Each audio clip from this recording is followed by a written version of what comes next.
Ito ang gamit naming automatic washing machine, Sharp ESFA 650P. Ituturo ko sa inyo paano gamitin ang automatic washing machine. Ang una nating gagawin ay maglagay muna tayo ng ating labahin.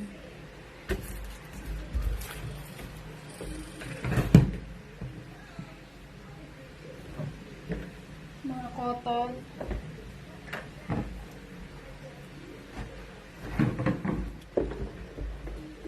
Ganyan kadami yung nilagay ko.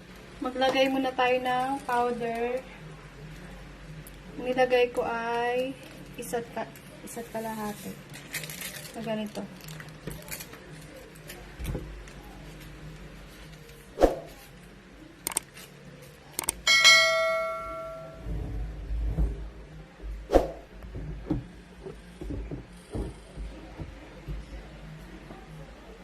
Ganyan. Tapos, dito ilalagay yung softener. Ayan, nakalagay. May pangalan naman.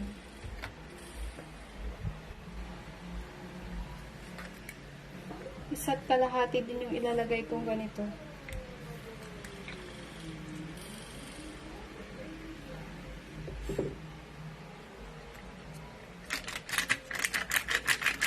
Buhos nyo lang dyan.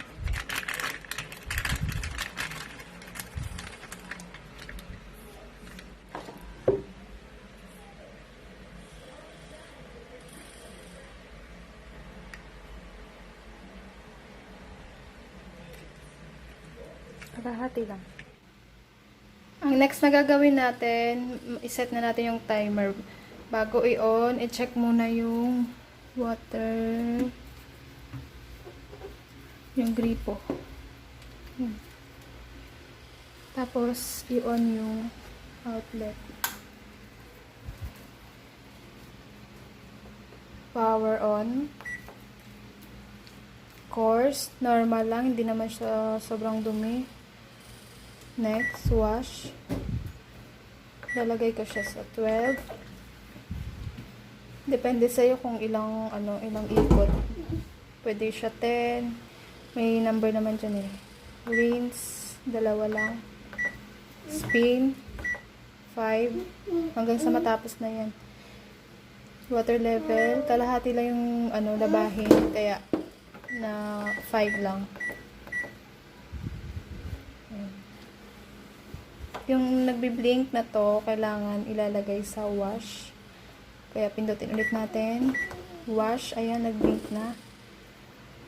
Bago mag-start, i-check muna kung nasa wash nga. Then, press start.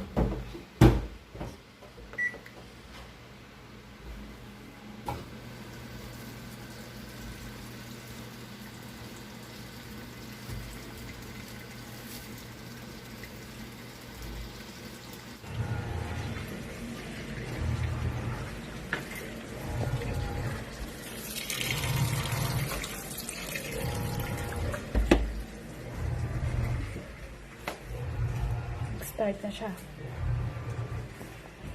Wash pa lang yan. Kapag ganyan na yung tunog niya, ibig sabihin magde-drain. Magde-drain na siya. Hintayin natin. Time is 32. Ganyan. Wala.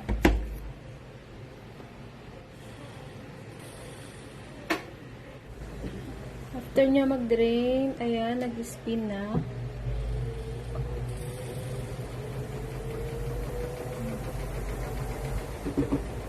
Spin muna siya.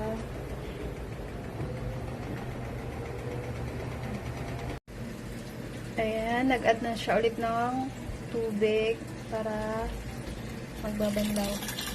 Ayan.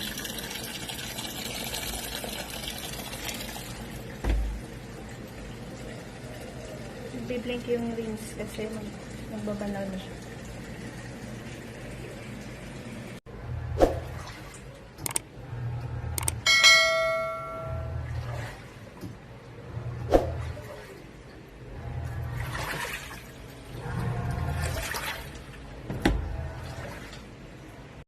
Spin ulit.